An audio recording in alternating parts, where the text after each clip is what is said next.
Hello everyone और स्वागत है आरआरबी फार्मासिस्ट 2026 की तैयारी में। आज हम एक ऐसा टॉपिक उठा रहे हैं, सेडेटिव हिप्नोटिक्स, जिसे कहते हैं ना गारंटीड मार्क्स वाला सेक्शन। इसे अच्छे से समझ लिया ना तो नंबर पक्के हैं, कहीं नहीं जा रहे हैं।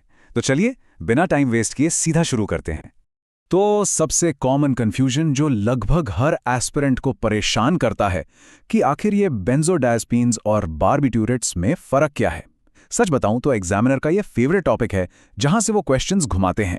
लेकिन फिकर नॉट, अगले कुछ ही मिनट्स में ये कंफ्यूजन हमेशा के लिए खत्म हो जाएगा।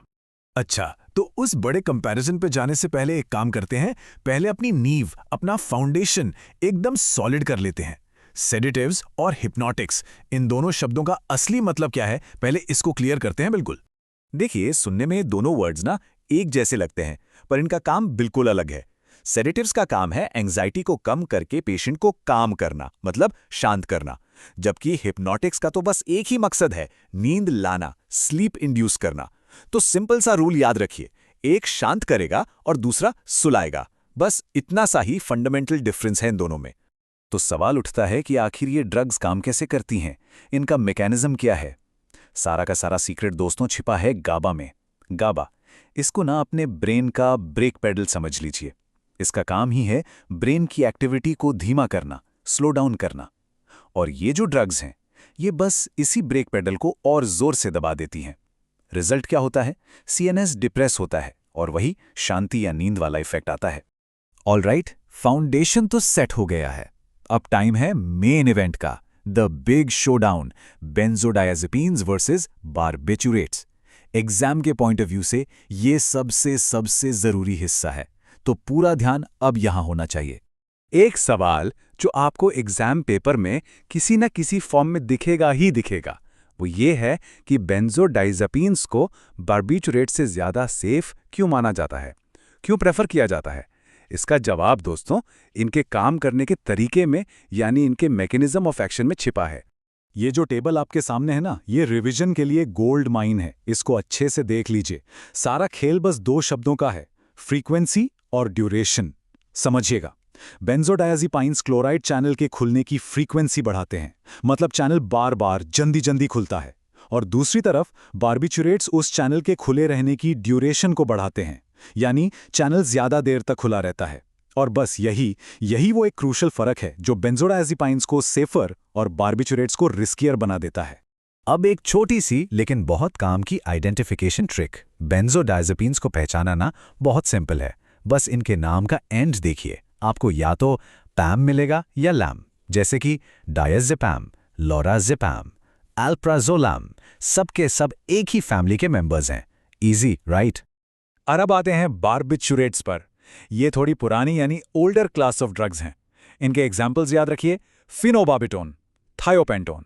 जैसा कि आप देख सकते हैं, इनके नामों में वो पैम या लैम वाला पैटर्न नहीं है, तो इनको अलग से पहचानना काफी आसान हो जाता है।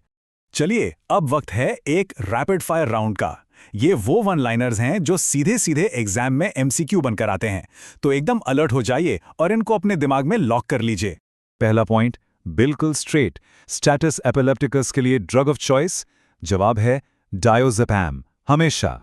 अगला सवाल, कौन सा सेडेटिव ग्रुप ज्यादा सेफ है? बिना सोचे समझे द आंसर इज बेंजोडायज़ेपिन्स। तीसरा पॉइंट, वो कौन सा बार्बिट्यूरेट है जो as an anti epileptic use होता है? नाम याद रखिए, फिनोबार्बिटोन। और इस राउंड का आखिरी सवाल, एनेस्थीसिया इंडक्शन के लिए कौन सी ड्रग इस्तेमाल होती है? वो है थियोपेंटोन, जो कि एक बार्बिट्यूरेट है। ओके, साइड इफेक्ट से भी सीधे सवाल आते हैं, तो ध्यान से सुनिए। सबसे कॉमन है ड्राउजीनेस, मतलब नींद आना। लंबे समय तक यूज करने से डिपेंडेंस का खतरा रहता है, खासकर जो बुजुर्ग पेशेंट्स हैं उनमें कंफ्यूजन हो सकता है। और सबसे जरूरी पॉइंट जिसको बिल्कुल नहीं भूलना है, रेस्पिरेटरी डिप्रेशन का हाई रिस्क किसके साथ जुड़ा है? हमेशा याद रखिए, बार्बिट्यूरेट्स के साथ। तो चलिए अब तक जो भी पढ़ा उसको फटाफट समेट लेते हैं एक फाइनल रिवीजन, कुछ सिंपल सी मेमोरी ट्रिक्स के साथ, ताकि ये सारे पॉइंट्स दिमाग में एकदम फिट हो जाएं। ये एक 3 पॉइंट मास्टर फॉर्मूला है, इसको नोट कर लीजिए। नंबर 1 डायज़ेपैम, मतलब सीजर कंट्रोल। नंबर 2 फिनोबार्बिटोन, मतलब एपिलेप्सी। और नंबर 3 बेंजोडायज़ेपिन्स, मतलब बेटर सेफ्टी। बस ये 3 चीजें याद रख लीजिए, आपके कई क्वेश्चंस आराम से सॉल्व हो जाएंगे। और अब इस सेशन को खत्म करने से पहले एक छोटा सा क्लिनिकल सवाल आपके लिए, सोचिएगा जरूर। मान लीजिए एक बुजुर्ग पेशेंट है जिसे एंग्जाइटी की परेशानी है, तो उसके लिए इन दोनों में से यानी बेंजोडाइज़ेपिन्स और बार्बिटूरेट्स में से कौन सी ड्रग क्लास ज्यादा रिस्की साबित हो सकती है और क्यों? हिंट दूं? इसका जवाब हमने साइड इफेक्ट्स वाले पार्ट में डिस्कस किया था। इस पर सोचिए, इससे आपके कॉन्सेप्ट्स और भी ज्यादा क्लियर हो जाएंगे।